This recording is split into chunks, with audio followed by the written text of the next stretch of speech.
Hey, everybody. It is Friday afternoon. I don't expect anybody to jump on this live chat with me. I kind of did this the last minute. It's Friday afternoon. The Comic Book Investor, CBSI's Hot 10 list is out, which is basically maybe some books that are moving on eBay. I don't know. I don't know how they really compile this list. There's no new comic books on it, obviously, no new books coming out. Probably at least not until May, maybe June. I don't know. I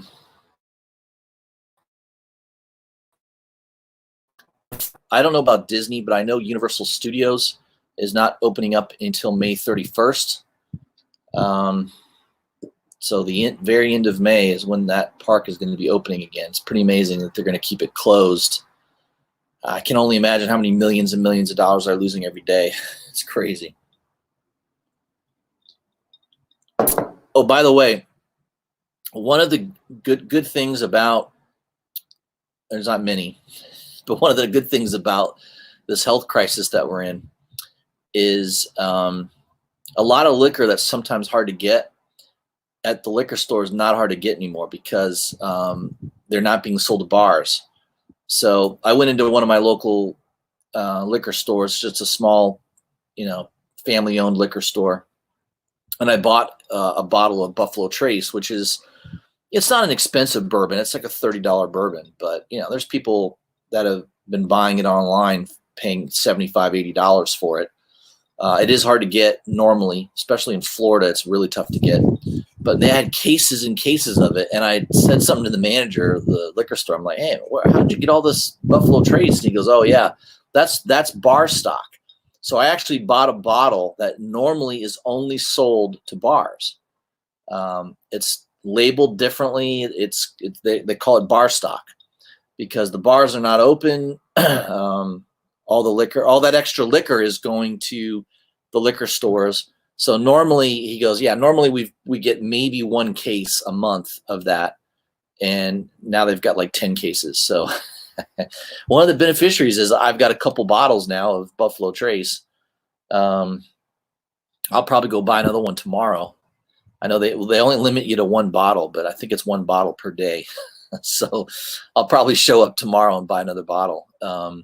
It's my favorite bourbon. It's just, if you ever want a nice, smooth, not super smooth where you don't have, have a taste to it. I mean, it's got a little cut to it, which is what you want, but it's still a nice, smooth finish. Buffalo Trace is the bourbon to go for. It's a 9-year, I think it's a 9-year aged bourbon. So, and it's really affordable. It's like $27. I found it a few places for $35, and of course, that's if you can get it. It sells online a lot more than that. So it's just one of those bourbons that is popular, and anytime it's in a store, it usually sells out fairly quick. So, yeah. So we got a couple people that have already joined the chat. We got Malcolm Giles, we got Manny the Comic Collector, we got Cameron D. What's going on, Cameron, Manny, and Malcolm? Glad you all could hang out here for a few minutes. So I'm going to go through the CBSI Hot 10 list. I did get a comic book in the mail today. It's a first appearance, so it's a key book. It is a 1 in, I think it's a 1 in 25. Maybe it's a 1 in 50. Damn, I can't remember now. It's either a 1 in 25 or a 1 in 50. It's in high grade, at least from what I can tell, it's high grade. And the guy, he sent it to me in a nice Mylar, so that makes it nice. I don't have to Mylar it myself. I'll show this at the end of the video, so you have to stick around to see what it is. Just got that. I mean, I literally just went to the mailbox like not even 5 minutes ago. All right, we got also Paul. Paul's in the house. What's going on? Z Collects. What's up, Z? Yeah, I got the shades out because in my back porch, the sun kind of like streams in on the side, and otherwise you're seeing me squint. I got beady little eyes anyway, so it's better that I wear sunglasses. I think if I was one of these famous guys, I'd be wearing sunglasses all the time. I'd be like Jack Nicholson. I'd never take the shades off. I look better with sunglasses, I think. All right, let me pull up the website here, and we'll go through the list. Then we'll show off this comic book at the end. I'm not going to be on here too long. It's going to be short and sweet. This weekend I might do another live stream if there's more to talk about or more to mention. All right, let me share my screen here.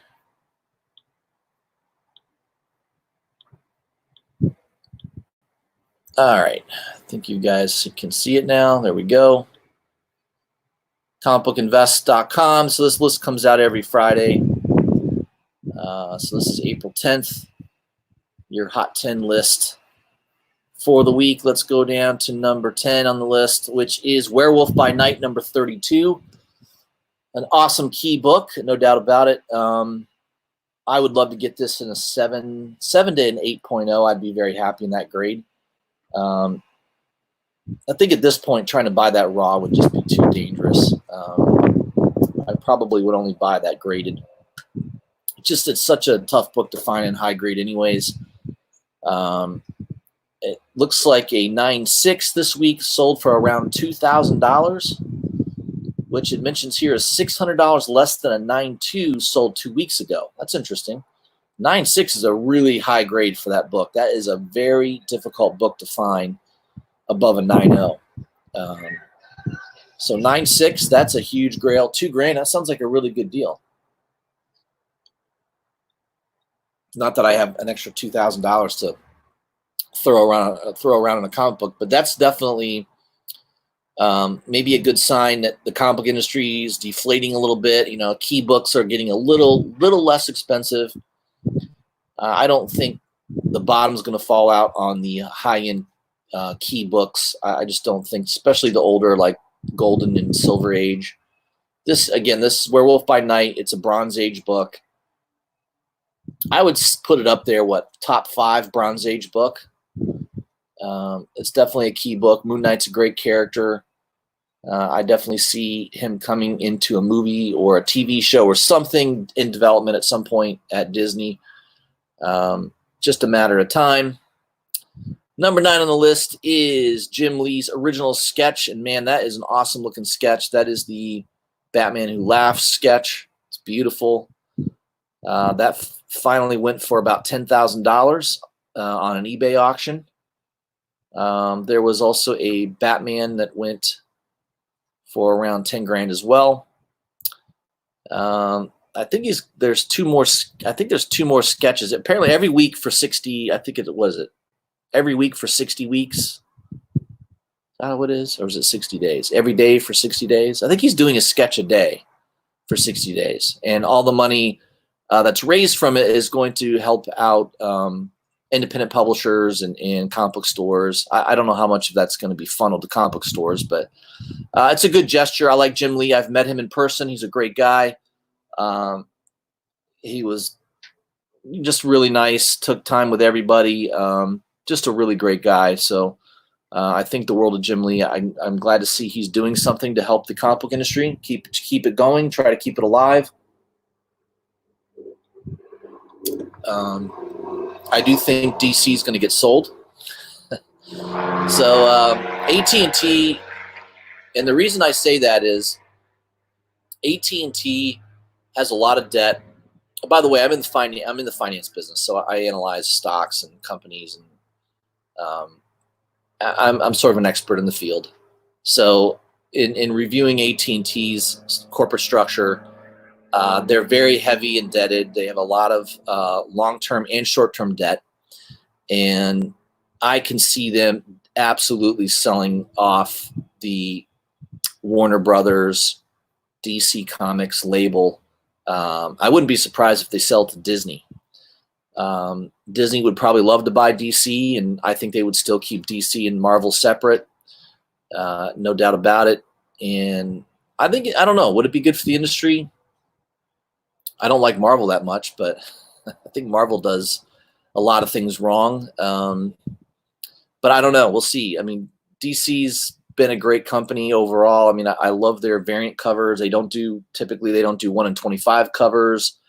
You know, they're not screwing around with their customers like Marvel does. So I've had a lot of respect for DC over the years. We'll see what happens. I mean, Marvel and DC, They're the two powerhouses in the industry. And we'll see how it all shakes out. But yeah, that's a lot of people think they're speculating that that's what could happen. We'll see. I think it's definitely possible. Number 8 on the list is Crime Suspense Stories number 22. Great cover. This is one of those books that kind of propelled the comic book industry into being regulated. That was a pretty shocking cover. Imagine a kid picking that up off the rack back in the what was that, the 50s or 60s when that came out? Probably the early 1960s.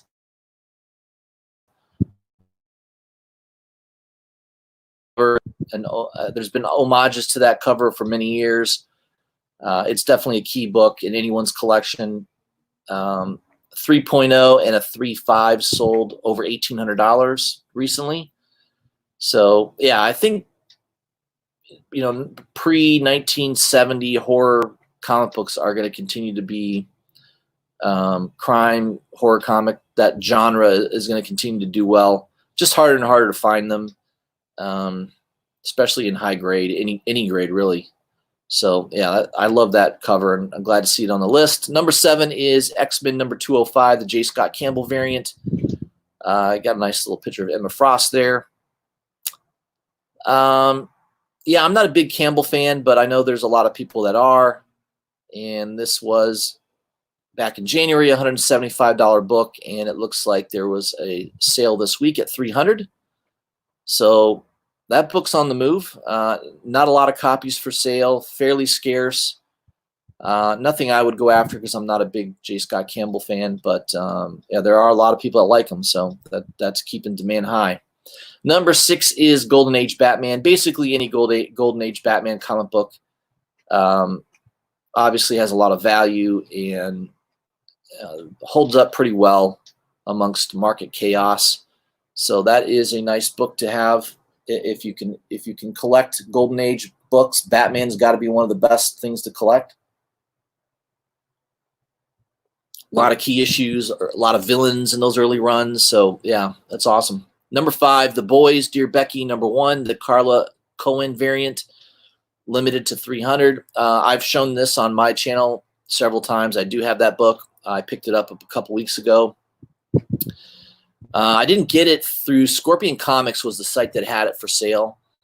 They had it for sale around $40. So with shipping, $46. I got mine for around $50 on eBay. So I got it pretty close to what it would have cost me, maybe $4 more than I would have bought it through Scorpion. So I got a good deal on it. And I looked on eBay. Yeah, buy it now is around $95 to $100. So that book has definitely jumped up in price, just mainly because the book is not very good. I read it. I did a review on it. I didn't care for the writing. I think Garth Ennis he's hit and miss for me. I mean, I love Preacher. Preacher's one of my favorite books of all time. That run, The Boys, a lot of The Boys run was really good, but man, this issue was crap. I didn't care for it, but I love that cover. I mean, that Carla Cohen cover is fire.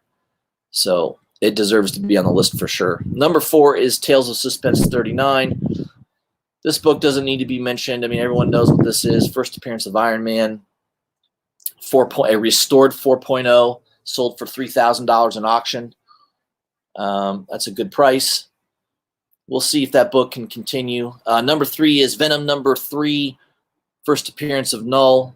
Rumored to be in maybe the Venom 2 movie. So I have 7 copies of that book. I hope it continues to explode in value. Number 2 is Edge of Spider-Verse number 2, Gwen Stacy's first appearance. Good book to find, especially if the market pulls back a little. That would be one that I'd like to get as well. And number 1 is Sweet Tooth number 1, Jeff Lemire, option news, selling around $30. So there's your hot 10 list, guys. Real quick, I'm going to show off the book I got in the mail today, and then we'll end it there. Appreciate everybody that was able to tune in. We got Cameron D. All DC has is Batman. Nothing else really sells. Yeah, that's probably true. Wolf Warner says, what's good, Justice? I see your favorite book, Dear Becky, number 1 variant on the list. Yes, sir. I was promoting the hell out of it. I didn't review the book very well, but I definitely like the cover. So, and I said that from the beginning. I love the cover. I think Carla Cohen is absolutely fantastic. So here's the book, guys. This is Daredevil number 111. This is the David Aja. Is it Aja? AJA? I can't remember. I don't know how you pronounce his name. I'm screwing it up. That's the variant. First appearance of Lady Bullseye. Just a cool cover, white cover. It's kind of tough to find this in high grade. I got a really good deal on this book. This book normally sells, most of the time it's in graded condition. It's hard to find raw. Just a low print run on this book, and glad to have it in the collection. I don't know if she's going to appear. I've been buying a lot of Daredevil first appearances lately, so I think this is one that just a cool looking cover, and I think this is a book that long term is good to have in the collection. Who knows if she'll appear in the TV? Maybe they'll have a TV show again. I could see Disney promoting this Daredevil character again. So I don't know. I just like it. I thought it was pretty cool. So pick that up. I got a good deal on that. That's it, guys. I got to run. I'm going to probably do another live stream this weekend. Z Collects. I need to message Z Collects. I know he's doing an auction maybe on Sunday. I may jump on there and put a few books up for sale. I've got some stuff. I'm trying to clean out some of my inventory, so I may jump on and see if I can do that. So stay tuned, everybody. I'll probably do another stream maybe this weekend, maybe on Sunday evening. Everybody stay safe, and I'll see you soon.